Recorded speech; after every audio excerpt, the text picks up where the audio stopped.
Yo les bros, bienvenue sur Spatule Bro, je suis le chef et on se retrouve aujourd'hui pour parler du double épisode qui clôture ce premier cours de la nouvelle saison de Bleach, Bleach The Thousand Year Blood War, Sartek l'accent, voilà, qui finit aussi un peu le triptyque qui adapte évidemment le petit arc Everything But the Rain. Putain, mais l'anglo-saxon ici, t'as vu ça qui est franchement, de ma part, une masterclass.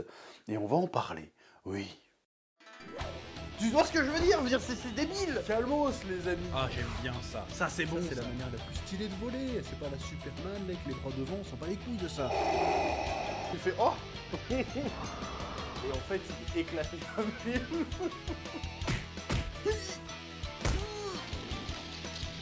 Je sais pas ce qui m'a pris là. Là, j'ai craqué. Alors, je l'avais déjà dit à maintes reprises, je pense que c'est la partie la plus réussie, la plus intéressante et la plus pertinente je pense que je m'avance pas en disant ça, de toute la dernière partie de Bleach. Voilà, c'est le truc que je me souviens le plus, qui m'a le plus marqué, parce que c'était pertinent, c'était intéressant, c'était touchant, c'était émouvant, et ils l'ont très très bien adapté, hein, du souvenir que j'en ai, évidemment. Bon, il y a certaines scènes, ils ont un peu censuré, ce qui me semble que normalement, on voit la mère d'Ichigo à poil à un moment donné. On voit ses tchouches. Ouais, je dis des tchouches. Mais ils n'ont pas mis ça dans l'animé. Bah, déjà, ils avaient déjà censuré le passage... Enfin, censuré. Ils n'avaient pas mis le passage où je voyais le fiac de Rukia. Ça servait à rien. Et c'est vrai que Tite Kubo, sur le dernier arc de Bleach, il s'était lâché niveau fanservice. Hein. On voyait du nichon et du fiac de manière très, pas exagérée, mais très... c'était plus présent que dans le reste du manga. C'est une impression personnelle. On en reparlera, hein, parce qu'il y a un passage dans la bataille finale avec un certain personnage, deux personnages même. Je suis très curieux de voir comment ils vont le tourner en animé. Parce que rien que dans le manga, tu dis, ouais, il est chelou le délire. Mais why not? Bref, alors déjà, je tiens à parler de l'animation. Or, je sais pas si c'est une hallucination que j'ai eue, mais j'ai eu l'impression, et peut-être que j'exagère, hein, mais en tout cas, j'ai trouvé l'animation et la mise en scène de ces deux derniers épisodes vraiment très réussis, et j'ai eu une petite vibe de film d'animation. En termes de qualité, en termes de fignolage, en termes de soins apportés à chaque scène, j'ai pas senti de tiens, on économise du budget là. J'ai trouvé ça vachement bien fait, quasiment sur tous les plans. Voilà, après, encore une fois, j'ai déjà dit, je suis pas un expert en animation, je connais pas vraiment le milieu de l'animation, quoi que ce soit, ni les différentes techniques. C'est pas mon domaine. Moi, mon domaine, hein, j'ai déjà dit, c'était le manga, c'est la narration, tout ça. Moi, l'animation, c'est du bonus. Hein, je picore dedans, mais je suis pas un expert. Et j'ai trouvé que c'était très très beau. Et que les musiques étaient vachement bien, que l'ambiance était vachement bien, le doublage, tout était vachement bien. Ces deux épisodes là, côte à côte, j'ai franchement kiffé ma race. J'ai même envie de dire ces trois épisodes, parce que finalement pour moi c'est un triptyque, je les ai trouvés très très réussis. Et franchement j'ai été emporté, emballé. Rien que l'histoire, parce que c'est ça le plus important, c'est l'histoire entre Masaki, c'est ça? J'espère que c'est ça. Masaki, Kurosaki et Ishin Shiba. Leur rencontre, l'histoire qu'il y a avec eux et tout. Bon, au début, je me dis, à l'époque, hein, déjà quand je l'ai lu, je me dis, bah, il va pas se marier avec elle juste parce qu'il doit rester avec elle et la surveiller. En fait, non, c'était pas ça. C'était, en fait, elle va se transformer en holo. Le seul moyen de la sauver, c'est, enfin, je résume, c'est de mettre quelqu'un avec une énergie contraire à un holo à côté d'elle, de la relier. En fait, c'est pas forcément de rester à côté d'elle, c'est juste de relier les deux âmes. Donc en fait, le gars aurait pu habiter à 10 km, c'est pas grave, tant qu'il reste dans le secteur et que leurs âmes sont reliées, elle ne se transformera pas en holo. Donc je me suis dit, s'ils deviennent... comment dire? S'ils deviennent intimes juste pour ça... Non, d'ailleurs, il lui a jamais révélé la vérité de comment il lui avait sauvé la vie. Il suppose qu'elle avait deviné, mais ils se sont mis ensemble au fil du temps et plusieurs années après, après avoir vraiment appris à se connaître et tout. Donc c'était pas trop cuculapraline, c'était une jolie histoire. Et ce que j'aimais dans ce premier épisode, épisode 12, c'est qu'il y a une espèce de montée émotionnelle assez sympathique. C'est-à-dire qu'au fur et à mesure, tu t'attaches vraiment à leur histoire et... Et t'es content, tu vis le truc, t'es content pour eux et tout, tu dis oh c'est une belle histoire et tout. Et puis après, tout d'un coup, Il y a un changement d'ambiance. Il fait bon, maintenant, faut que je te raconte pourquoi ta mère est morte. Parce qu'en fait, t'étais pas au courant de pourquoi elle est vraiment morte. Tu sais comment elle est morte, mais tu sais pas vraiment pourquoi elle est morte. Et là, tout d'un coup, changement d'ambiance. Fait oh putain, merde. C'est vrai, à un moment, elle est morte. Qu'est-ce qui s'est passé alors? Parce que on la voit super balèze qui baise un holo très très fort, hein, le fameux White.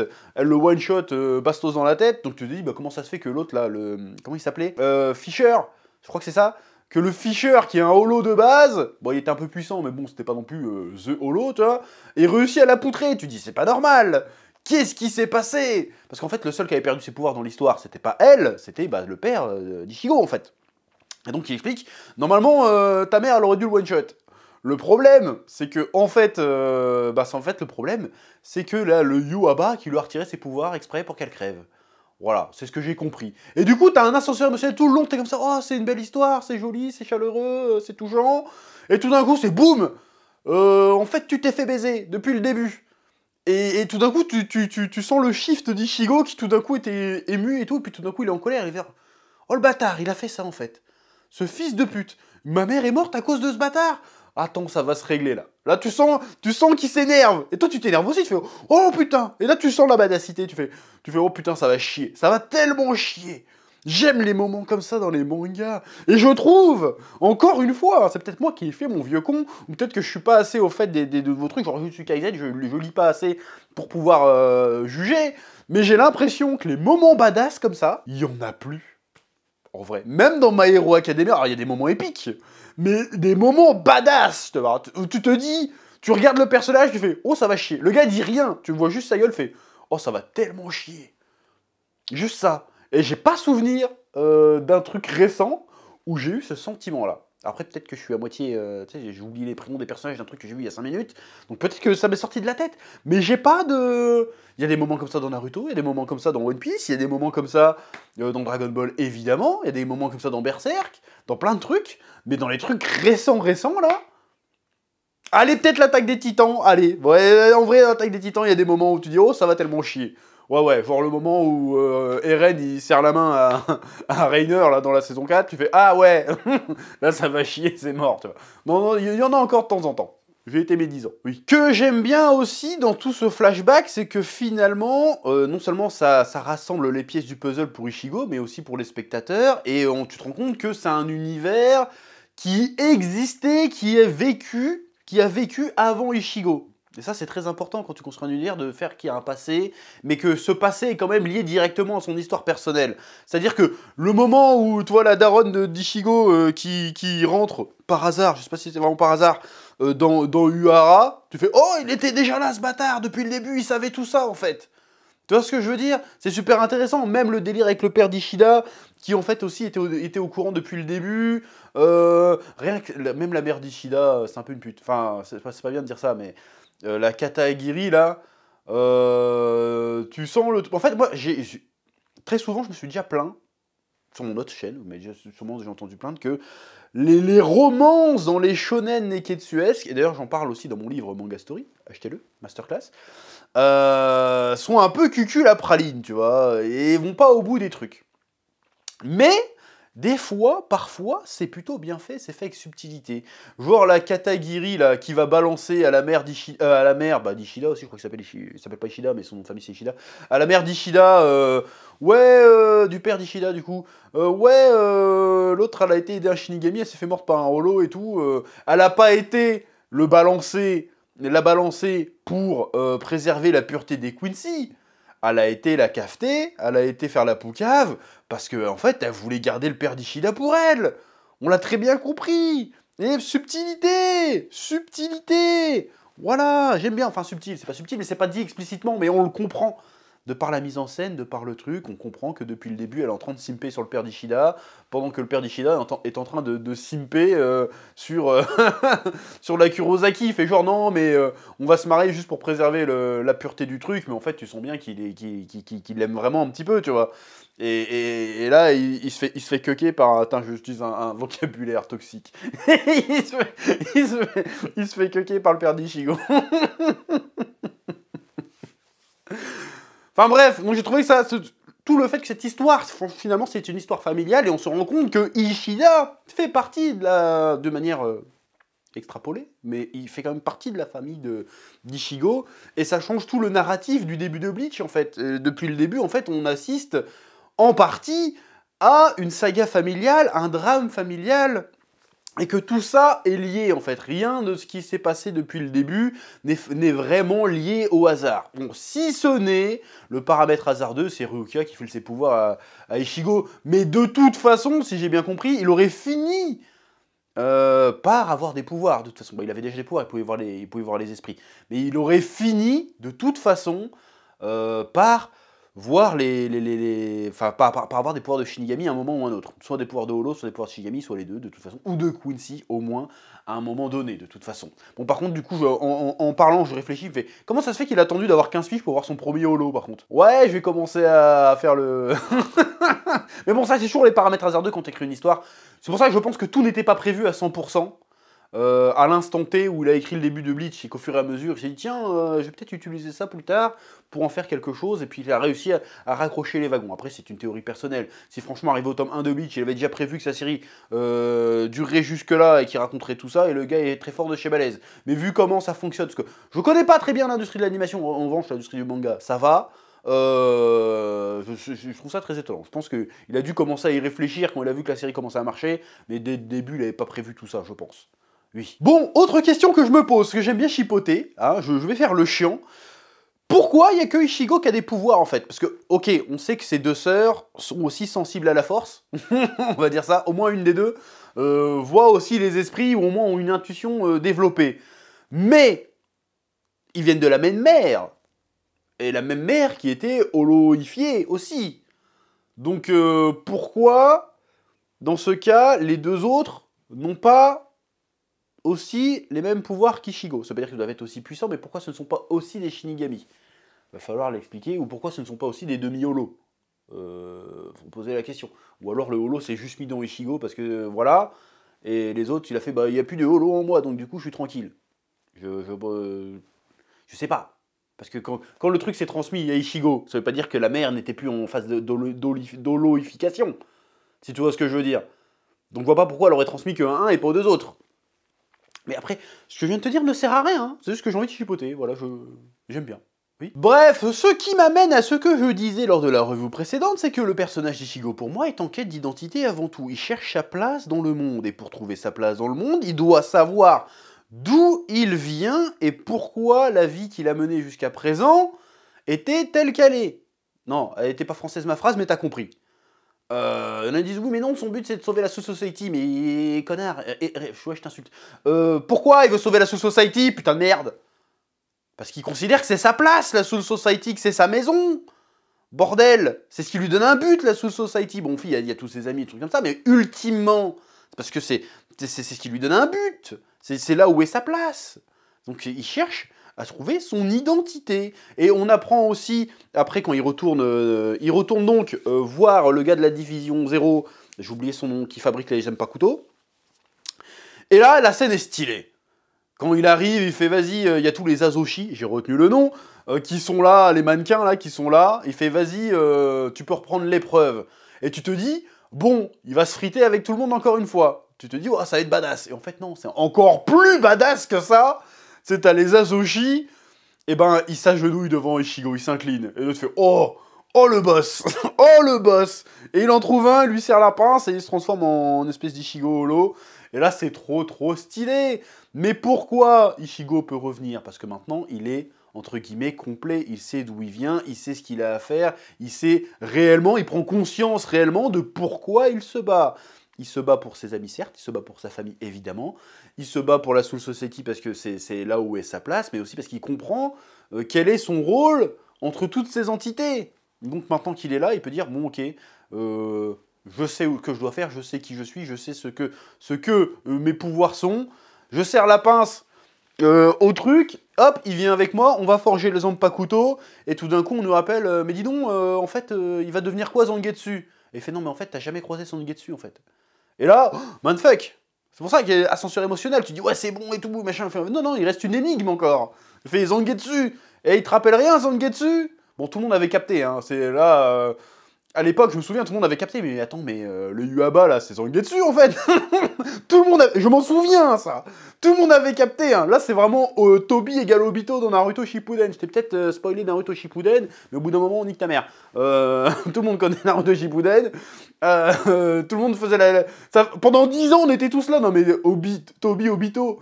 C'était tellement évident que ceux qui sortaient la théorie, on disait non mais c'est trop évident, c'est de la merde ta théorie. Bon en fait c'était ça, on était là, putain. Bah là c'est un peu pareil, je fais, mais attends le Yuaba là il ressemble à Zangetsu, tout le monde était là. Bah oui.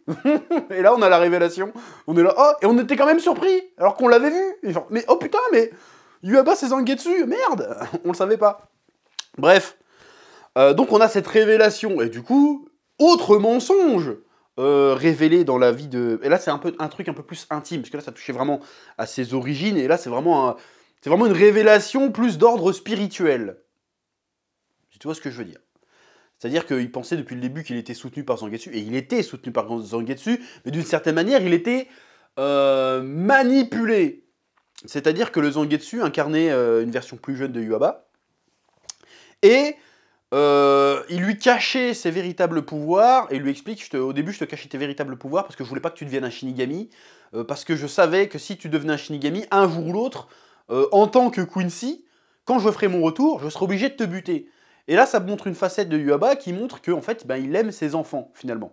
Bon, il a quand même enlevé les pouvoirs à la mère d'Ichigo pour qu'elle se fasse buter, mais d'une certaine manière, à sa façon à lui, il aime ses enfants, il aime ses héritiers, il aime son peuple. Bah sinon, il ferait pas tout ce qu'il ferait s'il aimait pas son peuple. En même temps, c'est logique. Et donc, ça rajoute une autre dualité, un autre conflit avec Ichigo. Il dit merde, c'est-à-dire que le gars c'est mon ennemi, mais finalement, grâce à lui, c'est un peu grâce à lui que je suis allé aussi loin. Finalement. Mais je vais quand même le poutrer parce que le gars a buté ma mère et puis qu'il menace de détruire la Soul Society, donc je vais quand même le buter. Mais quand même, il y a un truc... Enfin, c'est moi qui ai décelé ça, ça se trouve, je dis de la merde. Mais j'ai trouvé ça intéressant.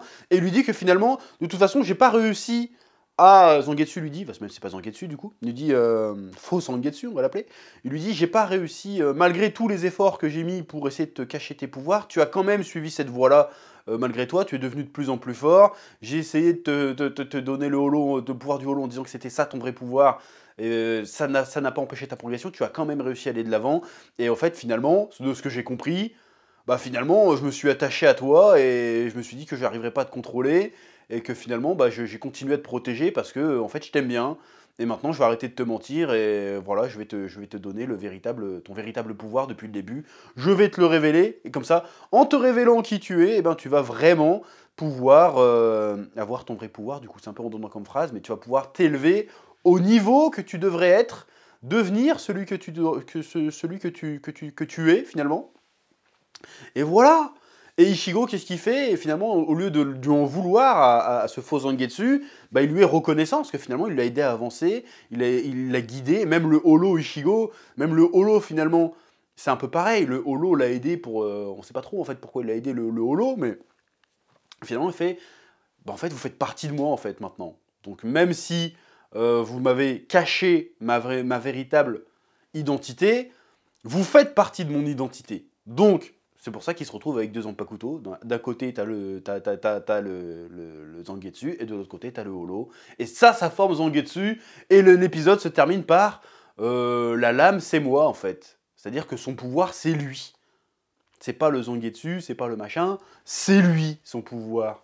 Et c'est pour ça qu'il va pouvoir atteindre la transcendance, se transcender. Encore un chapitre qui est dans mon livre Manga Story. Mais oui, mais tout est lié, je vous le dis. Donc encore une fois, j'ai trouvé ça en termes de storytelling, en termes de narration, en termes de qu'est-ce que ça raconte, je trouve ça fascinant, palpitant et surtout incroyablement mis en scène. Hein, franchement, la scène où il va chercher ces deux Zanpakuto dans les flammes et que ça pète de partout et tout, tu dis « Oh, c'est génial !» Il ressort le machin, trop stylé.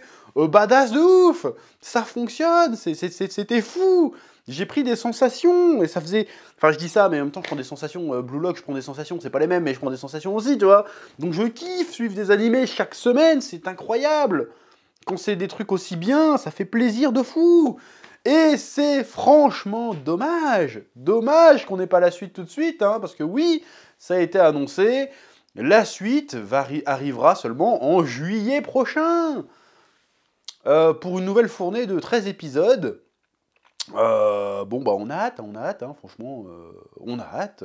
Ça veut dire qu'on va apparemment, il est censé avoir 4 cours, 4 fournées, donc ça veut dire qu'on va se taper, du Bleach au moins pendant 2 ans et ça fait plaisir, voilà. Mais je pense que c'est à partir de la prochaine partie qu'on verra les réelles modifications, hein, parce qu'ils ont vanté que oui, Tite Kubo a apporté des modifications. On a eu quelques petits aperçus, avec notamment le premier Gotei 13 qui est apparu dans un flashback. Par exemple, on a vu ça. On a eu des flashbacks non, pas Matsumoto, de Yamamoto avec son second là, de l'époque. On a eu ça. Voilà, ça c'est des petits rajouts, mais ça change pas fondamentalement l'histoire. Je suis très curieux de voir s'il va y avoir de réelles modifications en termes d'événements et changer le cours un peu du récit. Je pense que surtout la fin sera différente. Surtout la fin. La fin, c'est obligé qu'elle soit différente. C'est pas possible. Tu peux pas garder ça. Parce que je suis désolé, la fin de Bleach, je te parle vraiment de la conclusion. Hein. Je te parle pas de l'épilogue. Je te parle de la conclusion du fight final. En vrai, c'est obligé. On lui a dit, il te reste 3 chapitres, bâtard, fini. Tu vois. C'est obligé. Obligé. Oui, mais on en reparlera, oui. Bon, j'en ai pas parlé, mais dans l'épisode aussi, on voit les autres capitaines de division qui commencent à se préparer pour la seconde salve, le second assaut. D'ailleurs, ils n'ont pas encore expliqué comment ça se fait que Yuaba et ses sbires se sont barrés alors qu'ils avaient qu'à les finir, mais ils ont préféré se barrer, on sait pas trop pourquoi. Ou alors j'ai raté l'information, ou je me souviens plus. Et pourquoi même ils reviennent pas tout de suite après. Bon, bref, ils leur laissent le temps de se préparer. Grossière erreur, je vois pas pourquoi tu leur laisses le temps de te... Regarde, prendre un exemple historique. Hiroshima, Nagasaki, boum, Hiroshima, boum, ça pète. Est-ce qu'ils ont laissé le temps de dire, oh, qu'est-ce qui s'est passé? Non, deuxième, direct. C'est logique. Et hop, la guerre est finie, tu vois. Là, ils auraient dû faire pareil. Enfin, pour moi, bon, c'est un peu macabre comme comparaison, mais oh, c'était il y a longtemps, on s'en fout. Bref. Qu'est-ce que je voulais dire? Donc tu les vois un peu s'entraîner, tu vois que l'autre il dit bon il faut plus de mecs avec des bankai là, ce qui est logique, donc on va te former au bankai, voilà, ils sont tous en train de s'entraîner, tu vois le... Comment il s'appelle? J'ai oublié son nom là, l'espèce de cyborg bizarre, le professeur là, comment il s'appelle? Ah j'ai oublié son nom, on s'en fout, qui est en train de fabriquer un truc, je sais plus ce qu'il fabrique d'ailleurs ce débile. Voilà, ils sont tous en train de se préparer. Bon la question que je me pose c'est comment ça se fait que le père d'Ichigo va pas rejoindre la bataille? Bon, je veux dire, il fait plus partie de la Society, donc peut-être qu'il s'en bat les couilles, maintenant c'est un humain, tu vois. Et puis il faut qu'il reste pour s'occuper de ses filles, j'imagine. Mais on aurait pu se dire, bah tiens, il va d'ailleurs aussi, tiens, j'y pense, quand il balance un Getsuga Tensho, bon, j'avais beau le savoir, j'ai fait, oh, bâtard, c'est de là que vient la technique. Bon, enfin bref, ça c'est cool. Bref, on se pose quand même pas, enfin, ils sont en train de se préparer pour le... Oui, il y a aussi le... Comment il s'appelle? L'homme renard, là, ou l'homme chien, pas trop ce que c'est, qui va voir le roi des chiens, et qui fait genre, vas-y, sale chien, apprends-moi tes techniques secrètes. Et là, tu fais, non, sale chien, t'es un chien, je te donnerai rien. Donc ils vont quand même se friter, du coup, il va certainement apprendre des techniques secrètes quand même. Je sais même plus c'est quoi sa technique secrète à lui. On a aussi le... Ah, j'oublie toujours les noms, bordel! Le gamin aux cheveux blancs qui fait de la glace. J'ai oublié son nom. Qui va aussi se réentraîner. Bon, lui, je me souviens, c'est quoi sa technique secrète. De toute façon, ils l'ont balancé dans l'abondance, il me semble. Bref, ils sont tous en train de s'entraîner. Et bien évidemment, l'épisode se termine sur la révélation en mode un peu... en mode post-générique. Tu vois Yuaba sur son drone, tu vois son second qui arrive, Hardreach, un truc comme ça. Et il fait qu'est-ce que tu m'as ramené? Et puis tu vois Ishida qui est en tenue de Sternritter, et puis il fait bienvenue mon fils. Et là tu fais oh. Bon, je le savais, mais quand même je fais oh. Oh, ils ont bien géré le timing là. La révélation juste à la fin, tu fais genre oh. Et tu te dis encore une fois, moment badass, tu te dis ça va tellement chier, ça va tellement chier. Et ça va être super intéressant de voir un peu le conflit d'Ishida vis-à-vis de cette bataille à venir. Voilà. Donc, encore une fois, cette première partie de The Thousand Year Blood War est une réussite. Voilà, j'ai été surpris à maintes reprises de la qualité de cette adaptation. Je me suis pas ennuyé une seule seconde. J'ai kiffé ma race. Ça fait plaisir. Je retrouve les sensations d'antan. Voilà, j'espère vraiment que ça va pas partir en couille, parce qu'encore une fois, le manga, je suis désolé de le rappeler, hein, le manga part en couille à un moment donné dans cet arc. J'espère vraiment qu'ils vont réparer ça et qu'on va kiffer. Voilà. C'est à peu près tout ce que j'ai à dire sur cet épisode. Alors je ferai certainement une petite vidéo bilan rétrospective sur la chaîne principale, le chef Otaku de cette saison de Bleach. On verra. c'est prévu, on va voir si j'arrive à la sortir, ça devrait se faire. Voilà. Donc, comme d'habitude, petit pouce bleu, petit commentaire pour dire ce que vous en avez pensé de cette review et ce que vous avez pensé de cette saison. Et ou juste simplement un petit coup de pouce pour le référencement, ça fait toujours plaisir et c'est très efficace. Je vous dis à très bientôt sur Spatule Bro pour de nouvelles vidéos et que la passion vous guide. A plus.